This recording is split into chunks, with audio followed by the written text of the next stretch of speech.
गुस्सा करने वाले जरूर सुने। गौतम बुद्ध का क्रोध अनुमान लगाइए कैसा रहता होगा। उन्हें अपने गुस्से पर 100% नियंत्रण था, लेकिन जब उनके मुंह पर एक व्यक्ति ने थूक दिया था तब क्या वो अपना क्रोध रोक पाए थे या नहीं, यह जानने के लिए पूरी कहानी जरूर सुने। दोस्तों, गौतम बुद्ध ने तो कभी अपने जीवन में क्रोध किया ही नहीं, परंतु क्या आप क्रोध करते हैं? क्या आपके आसपास के लोग, आपके परिवार का कोई भी सदस्य क्रोध करते हैं? अगर गुस्सा करते हैं तो इस कहानी के माध्यम से आपको इसका समाधान जरूर मिल जाएगा और क्रोध करना आप छोड़ देंगे। एक बार की बात है, महात्मा गौतम बुद्ध एक गांव में उपदेश दे रहे थे। उस उपदेश में गौतम बुद्ध बता रहे थे कि क्रोध एक अग्नि है, क्रोध एक ज्वाला है, क्रोध विष है, क्रोध जहर है, क्रोध एक ऐसी अवस्था है जिस अवस्था में आप अपना आपा खो बैठते हैं। क्रोध करते वक्त क्रोधित व्यक्ति सामने वाले का नुकसान करना चाहता है, लेकिन दोस्तों यह कैसे संभव हो सकता है कि क्रोध आप करें और उस क्रोध के वजह से किसी दूसरे का नुकसान हो? यह तो कदापि नहीं हो सकता। हाँ, यह जरूर होगा कि उस क्रोध के वजह से आप जरूर परेशान होंगे, आपकी मानसिक स्थिति जरूर बिगड़ेगी, आपकी शारीरिक अवस्था जरूर खराब हो सकती है। गुस्से में आप कुछ ऐसा बोल या कर जाएंगे जिसके वजह से आपकी इज्जत भी खराब हो जाएगी। क्रोध मानो इस तरह है कि आप खुद जहर पीना चाहते हैं और उस जहर का असर किसी दूसरे के शरीर में देखना चाहते हैं, लेकिन यह कैसे हो सकता है? जब आप क्रोध रूपी जहर को खुद ही पी रहे हैं तो उसका असर तो आपके ऊपर ही होगा ना। जब महात्मा गौतम बुद्ध जी यह उपदेश दे रहे थे, उस दौरान उपदेश देते वक्त गांव के लोगों की एकत्र हुई भीड़ में एक क्रोधी व्यक्ति बैठा हुआ था। वह क्रोधी व्यक्ति इस बात को सुनकर और भी क्रोधित हो रहा था, क्योंकि कहीं न कहीं वह अपने आप की बेइज्जती महसूस कर रहा था कि वह मेरी बेइज्जती कर रहे हैं। महात्मा गौतम बुद्ध जी के क्रोध के इस उपदेश को सुनते सुनते क्रोधित व्यक्ति इतना ज्यादा गुस्सा हो गया कि वह उस भीड़ से उठा और महात्मा गौतम बुद्ध जी के मुंह पर जाकर थूक दिया।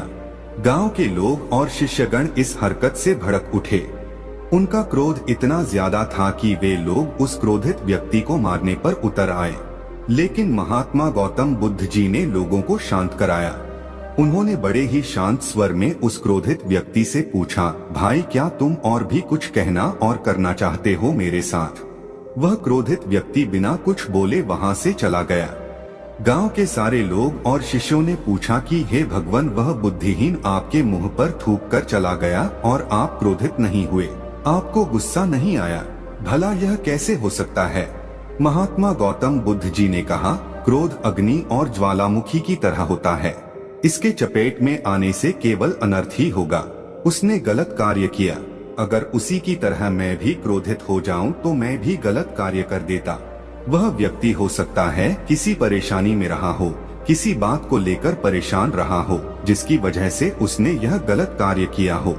गांव के सारे लोग महात्मा गौतम बुद्ध जी के बात को भली भांति समझ गए और अपने गुस्से को शांत कर लिया।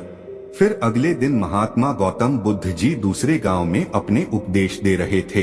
उसी दौरान वह गुस्सैल व्यक्ति महात्मा गौतम बुद्ध जी के चरणों में गिरकर रोने लगा और कहा कि महात्मा, अभी मेरा गुस्सा शांत हो गया है। मैंने कल जो अनर्थ कार्य किया था उसके वजह से मैं बहुत पछता रहा हूँ। मेरे जीवन में पहली बार सा हुआ है कि मैं किसी पर गुस्साया और वह व्यक्ति कुछ नहीं बोला तथा नाराज भी नहीं हुआ, जबकि जो हरकत मैंने किया उस हरकत पर तो कोई भी मुझे मारने के लिए दौड़ता। कल रात से मुझे नींद नहीं आई है, सुबह से मैं आपको खोज रहा हूँ, खोजते खोजते आपके चरणों में आकर गिर पड़ा हूँ, मुझे माफ कर दीजिए। महात्मा गौतम बुद्ध जी ने कहा, कोई बात नहीं, मैं उस बात को कब का भूल चुका हूँ। मैं तो उस वक्त भी उस बात को गौर नहीं किया था जब तुमने मेरे मुंह पर थूका था। फिर उस व्यक्ति ने कहा कि आप महान हैं, इतना सारा हो जाने के बावजूद भी आप मुझसे नम्र स्वभाव से बात कर रहे हैं, मुझे दोष देने के बजाय मेरे दोष का बचाव कर रहे हैं। इस नासमझी क्रोध की वजह से हुए पाप के लिए मैं क्षमा चाहता हूँ।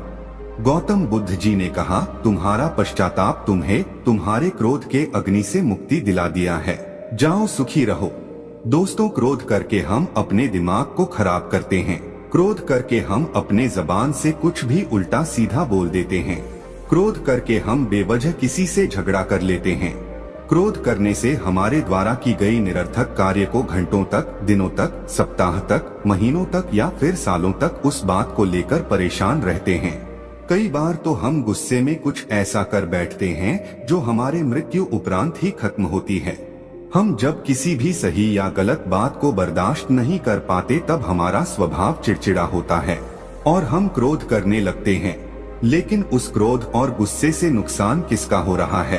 अगर आप किसी बात से या किसी को कुछ कहने से गुस्साते हैं तो हम कहीं ना कहीं अपना ही नुकसान कर रहे हैं। उस गुस्से की वजह से सामने वाला व्यक्ति जो आपको कुछ कहकर या सुनाकर, जिसकी वजह से आप चिड़चिड़ा कर क्रोधित हुए, वह तो चुपचाप चला गया। उसे जो करना था उसने वह कर लिया। लेकिन आप क्या कर रहे हैं? आप तो क्रोधित होकर खुद का नुकसान ही कर रहे हैं, मानसिक रूप से या फिर शारीरिक रूप से। जिस बात पर आप क्रोधित हो रहे हैं उस बात को आप एक बार ठंडे दिमाग से सोचने और समझने की कोशिश करिए।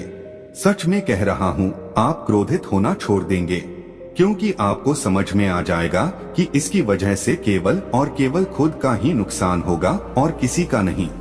दोस्तों, उम्मीद करता हूँ इसके बाद आप क्रोध नहीं करेंगे। सब्र का मंथन करते हुए सही कर्म करें। चतुराई सबसे बड़ा योग है, दूसरों की बातों पर गुस्साएं नहीं।